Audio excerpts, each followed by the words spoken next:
Supremo Mayawati press conference कर रही हैं, क्या कुछ कह रही हैं, आपको सुनवाते हैं। वैसे आप लोगों को ये विदित है कि यूपी में नगर निकाय के चुनाव अर्थात नगर निगम, पार्षद, नगर पालिका, नगर पंचायत व वार्ड आदि के चुनाव घोषित हो चुके हैं, जिसका बीएसपी स्वागत करती है। साथ ही ये भी उम्मीद करती है कि यूपी सरकार व नगर निकाय से संबंधित अधिकारी ये चुनाव पूरे तौर से फ्री एंड फेयर कराएं तथा नगर निगम का भी चुनाव ईवीएम से न करा के इसे भी सीधे तौर पर बैलेट पेपर से ही कराएं। ये भी हमारी सरकार से, संबंधित अधिकारी से पुरजोर अपील है। इसके साथ साथ यहाँ मैं ये भी अवगत कराना चाहती हूँ कि हमारी पार्टी बीएसपी ने ये चुनाव पूरी तैयारी व दमदारी के साथ लड़ने का फैसला लिया है, ताकि प्रदेश में नगर निकाय स्तर पर सही लोग चुनकर जा सके। तभी फिर वे सर्व समाज में से विशेषकर गरीबों,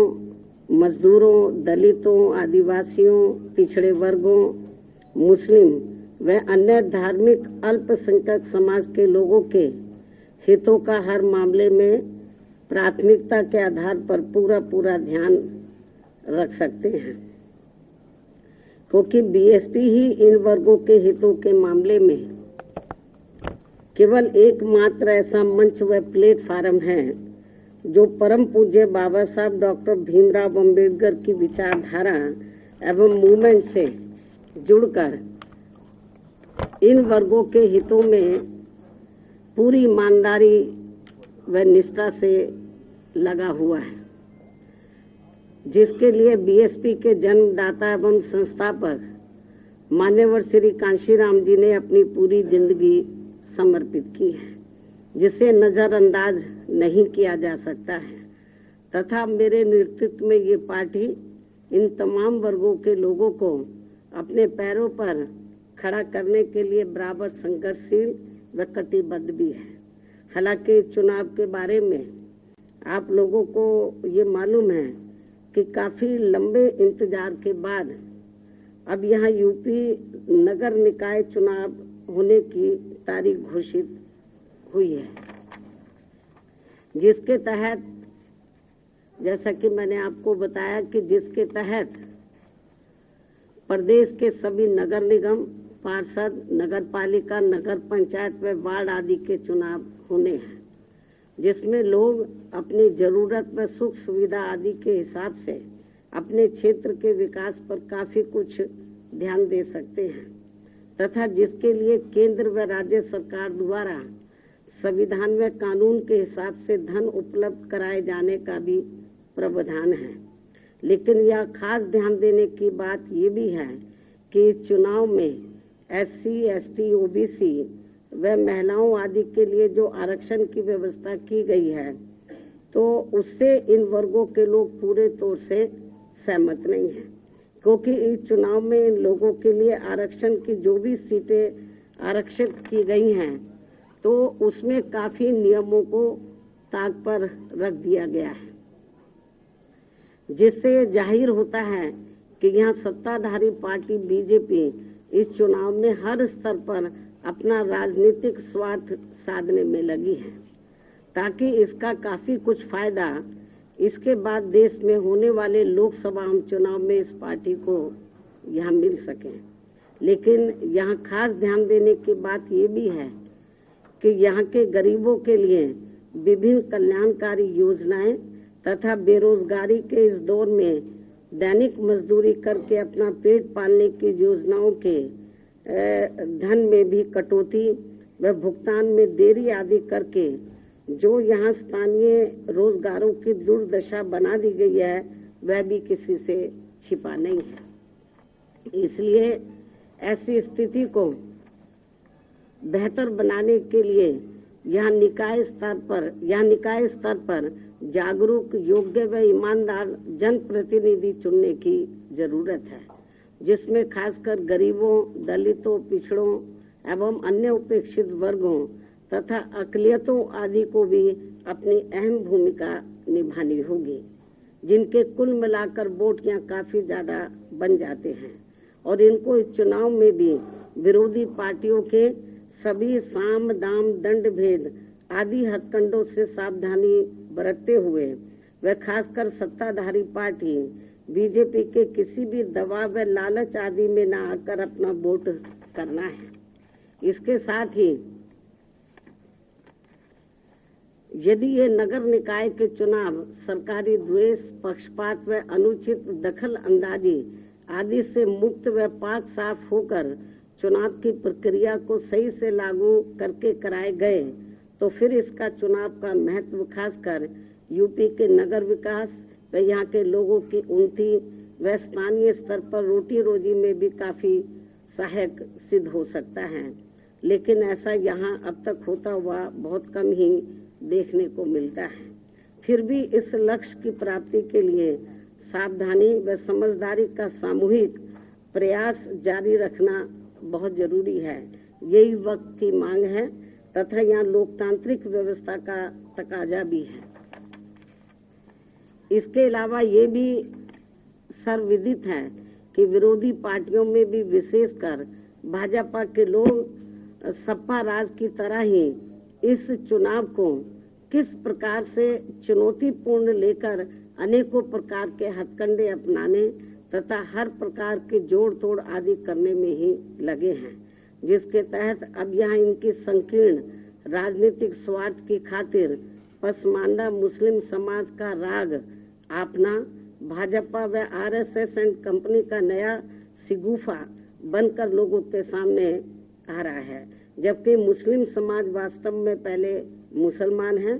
तथा उनके प्रति भाजपा की सोच, नीति, नियत व उनका ट्रैक रिकॉर्ड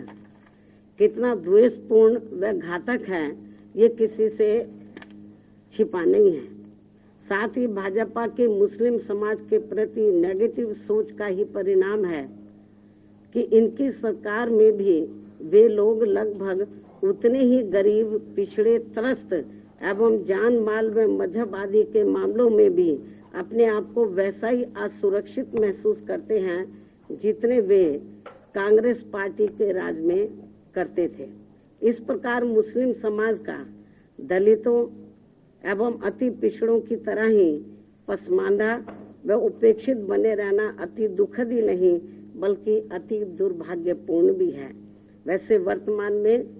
भाजपा व पिछली कांग्रेसी एवं सपा सरकार की गलत नीतियों व जन विरोधी कार्यकलापों आदि के कारण ही यहाँ केवल दलित, आदिवासी, अति पिछड़े व मुस्लिम समाज की पसमानदा मुस्लिम समाज ही यहाँ केवल दलित, आदिवासी, अति पिछड़े व मुस्लिम समाज ही पसमानदा नहीं बना हुआ है बल्कि अब तो यहाँ गरीबी, बेरोजगारी के साथ साथ शिक्षा, स्वास्थ्य व सड़क आदि की भी बदहाल हुई स्थिति के कारण पूरा उत्तर प्रदेश ही एक प्रकार से पिछड़ा हुआ पसमानदा समाज बन गया है। जबकि बीएसपी की यूपी में 4 बार रही सरकारों में सर्व समाज के हित व कल्याण तथा सुरक्षा व सम्मान आदि के साथ साथ हमेशा उपेक्षित रहे यहाँ दलित, आदिवासी, पिछड़ा एवं अकलियत समाज के लोगों के, मुस्लिम व अन्य अकलियत समाज के लोगों के जान माल व मजहब आदि की सुरक्षा तथा न्याय की गारंटी का यह पहली बार कानून द्वारा कानून का राज स्थापित करके सबको न्याय सुनिश्चित करने का ईमानदार प्रयास किया गया है। इसलिए बीएसपी पर ही पूरा भरोसा करके वर्तमान में जो यहाँ नगर निकाय के चुनाव हो रहे हैं तो उसमें प्रदेश की जनता को विरोधी पार्टियों व खासकर सत्ताधारी भाजपा के चुनावी हथकंडों एवं मिथ्या प्रचारों आदि से सतर्क रहते हुए तथा उनके लुभावने वायदों के बहकावे से मुक्त होकर व इनके भड़काऊ भाषणों आदि से भी सावधानी बरतते हुए केवल बीएसपी के उम्मीदवारों को वोट देकर अपनी पार्टी बीएसपी को ही, जिसकी विचारधारा एवं सिद्धांत सर्वजन हिताय व सर्वजन सुखाय की नीतियों पर ही आधारित है, तो उसे जरूर कामयाब बनाना है। अर्थात बीएसपी को जरूर कामयाब बनाना है। प्रदेश के समस्त भाई बहनों व वोटरों से मेरी मीडिया के जरिए यही पुरजोर अपील है। धन्यवाद। जय भीम व जय भारत।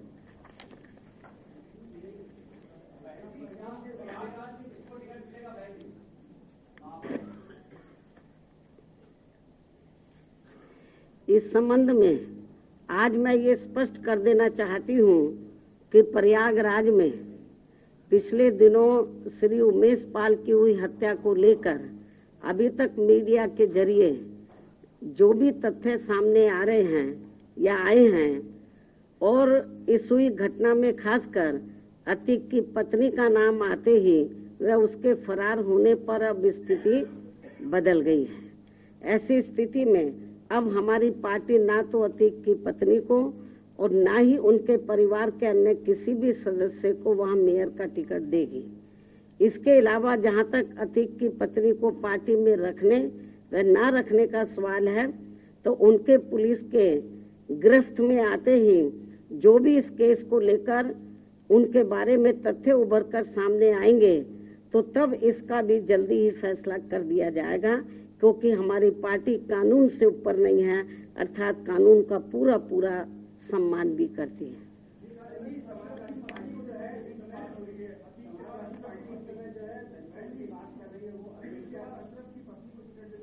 बस इसका जवाब दे दिया मैंने।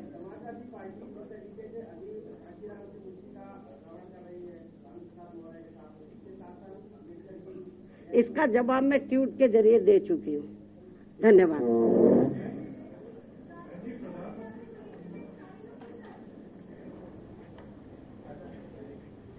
तो बीएसपी सुप्रीमो मायावती को आप सुन रहे थे। अतीक के परिवार को टिकट नहीं देंगे, ये कहना है मायावती का। प्रेस कॉन्फ्रेंस में मायावती ने दो बड़ी बातें कही कि अतीक के परिवार को टिकट नहीं मिलेगा, ना ही अतीक की पत्नी शाइस्ता परवीन को टिकट दिया जाएगा। और इसके अलावा उन्होंने इलेक्शन को बैलेट पेपर से कराने की मांग भी की है। तो एक बड़ी खबर आपको बता रहे हैं, आप बीएसपी सुप्रीमो मायावती को सुन रहे थे, जो कि प्रेस कॉन्फ्रेंस कर रही थी, जिसमें उन्होंने कई बड़ी बातें कही। उन्होंने कहा कि इलेक्शन बैलेट पेपर से होना चाहिए, ना कि ईवीएम से होना चाहिए। साथ ही उन्होंने नगरीय निकाय इलेक्शन को लेकर तारीखों का ऐलान किया, उसका भी स्वागत किया। और इसके अलावा उन्होंने ये साफ कर दिया कि बीएसपी अब मेयर का टिकट ना तो अतीक अहमद की पत्नी को देगी और ना ही अतीक अहमद के परिवार के किसी सदस्य को दिया जाएगा। तो एक बड़ी खबर आपको बता रहे हैं। तो प्रेस कॉन्फ्रेंस कर रही थी मायावती, जिन्होंने अतीक के परिवार को टिकट ना देने की बात कही और ना ही कहा कि शाइस्ता परवीन को बीएसपी मेयर का टिकट देगी। और इसके अलावा उन्होंने तमाम अधिकारियों से यह अपील भी की कि नगरीय निकाय इलेक्शन बैलेट पेपर से कराया जाए, ना कि ईवीएम से कराया जाए। इसके अलावा उन्होंने सरकार पर भी निशाना साधा और कहा कि स्थिति पहले के मुकाबले काफी ज्यादा बिगड़ती जा रही है। और साथ ही उन्होंने ये साफ कर दिया, क्योंकि इससे पहले बीएसपी में शामिल हुई थी अतीक अहमद की पत्नी शाइस्ता परवीन, जिसके बाद में लगातार कयास ये लगाए जा रहे थे कि अतीक अहमद की पत्नी शाइस्ता परवीन को मेयर का चुनाव का टिकट मिल सकता है। लेकिन अब मायावती ने ये साफ कर दिया कि ना तो अतीक अहमद की पत्नी को टिकट दिया जाएगा और ना ही अतीक अहमद के परिवार के किसी सदस्य को टिकट मिलेगा, क्योंकि इसके बाद में अशरफ की पत्नी जैनब का भी नाम निकलकर सामने आया था। कयास ये भी थे कि उनको टिकट मिल सकता है बीएसपी का, लेकिन मायावती ने ये साफ कर दिया ना तो शाइस्ता परवीन को टिकट देगी बीएसपी और ना ही अतीक अहमद के बाकी किसी फैमिली मेंबर को टिकट मिलेगा। और ज्यादा जानकारी के साथ में ऋषभ मणि लाइव जुड़ गए हैं। ऋषभ मणि का रुख कर लेते हैं। ऋषभ मणि, तमाम सवाल थे, पहले नाम आया शाइस्ता परवीन का, जिसके बाद में जैनब का भी नाम का जिक्र होने लगा कि उनको टिकट मिल सकता है। हालांकि मायावती ने ये साफ कर दिया है ना तो शाइस्ता परवीन को टिकट मिलेगा और ना ही अतीक अहमद के किसी परिवार वालों को टिकट मिलने वाला है। जी बिल्कुल, न्यूज 18 ने इस प्रेस कॉन्फ्रेंस के दौरान मायावती से सवाल किया था कि क्या अतीक की पत्नी शाइस्ता को टिकट देने की चर्चा चल रही है या उनके परिवार के किसी सदस्य को महापौर का टिकट दिया जाएगा प्रयागराज से। लेकिन मायावती ने न्यूज 18 के इस सवाल पर स्पष्ट जवाब दिया है कि ना ही अतीक की पत्नी को या इसके परिवार के किसी सदस्य को बहुजन समाज पार्टी प्रयागराज से महापौर का टिकट देने वाली है। मायावती ने यह भी कहा है, चूंकि अतीक की पत्नी अभी फरार चल रही हैं और जैसे ही वो पुलिस की गिरफ्त में आती हैं और उनका ये उमेश पाल हत्याकांड में क्या उनका इन्वॉल्वमेंट है, क्या उनका कनाइवेंस है या नहीं, जिस तरह से पुलिस की जांच आगे बढ़ेगी उसके मुताबिक ही फैसला लिया जाएगा कि अतीक की पत्नी या उसके परिवार से जुड़े सदस्य बहुजन समाज पार्टी से जुड़े रहेंगे या नहीं। लेकिन फिलहाल अतीक के परिवार के लिए एक बड़ा झटका है। अतीक अपनी पत्नी के सहारे पॉलिटिक्स में बने रहने की कोशिश कर रहे थे कि उनका परिवार बना रहे, लेकिन अब आज मायावती के इस जवाब से अतीक के परिवार की तमाम संभावनाएं जो हैं वो खत्म हो गई हैं। बिल्कुल, और ऋषभ वाणी इसको सीधे तौर पर मायावती का यू टर्न कहेंगे, क्योंकि इससे पहले भी जब न्यूज 18 ने उनसे सवाल किया था तो उन्होंने कहा था कि जब तक वो दोषी नहीं पाई जाती तब तक हम उन्हें पार्टी से निष्कासित नहीं करेंगे। ये उन्हीं का बयान था, जिसके बाद में अब आज उन्होंने जब प्रेस कॉन्फ्रेंस की तो ये साफ कर दिया कि पार्टी अब टिकट नहीं देगी। यानी कि अब मायावती भी समझ चुकी हैं कि अतीक अहमद का समर्थन करके या फिर परिवार वालों को सपोर्ट करके जनता उनका साथ नहीं देगी।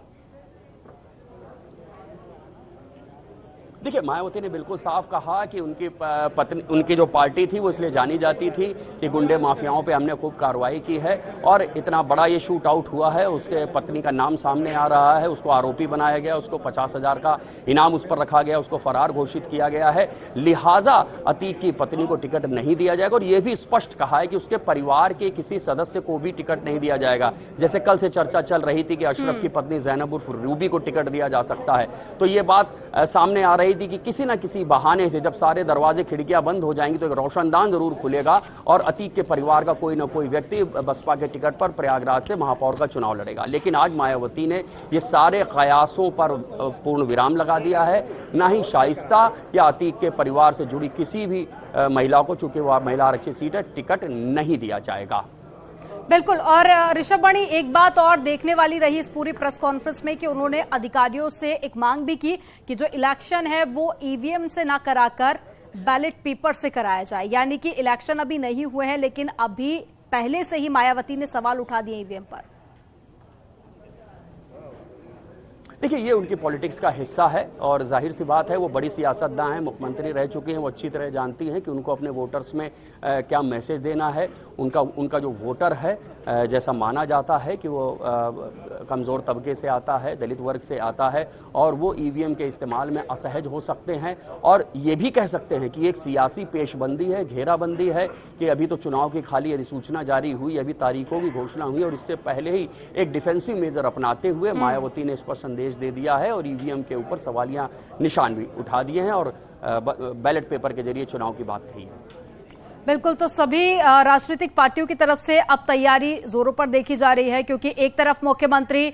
बैठक कर रहे हैं और ऋषभ वाणी आप बने रहिएगा। शाइस्ता परवीन को लेकर मायावती ने क्या कहा था, एक बार फिर से अपने दर्शकों को सुनाते हैं। प्रयागराज में पिछले दिनों श्री उमेश पाल की हुई हत्या को लेकर अभी तक मीडिया के जरिए जो भी तथ्य सामने आ रहे हैं या आए हैं और इस हुई घटना में खासकर अतीक की पत्नी का नाम आते ही वह उसके फरार होने पर अब स्थिति बदल गई है। ऐसी स्थिति में अब हमारी पार्टी ना तो अतीक की पत्नी को और ना ही उनके परिवार के अन्य किसी भी सदस्य को वहां मेयर का टिकट देगी। इसके अलावा जहां तक अतीक की पत्नी को पार्टी में रखने व ना रखने का सवाल है, तो उनके पुलिस के गिरफ्त में आते ही जो भी इस केस को लेकर उनके बारे में तथ्य उभर कर सामने आएंगे तो तब इसका भी जल्दी ही फैसला कर दिया जाएगा, क्योंकि हमारी पार्टी कानून से ऊपर नहीं है, अर्थात कानून का पूरा सम्मान भी करती है।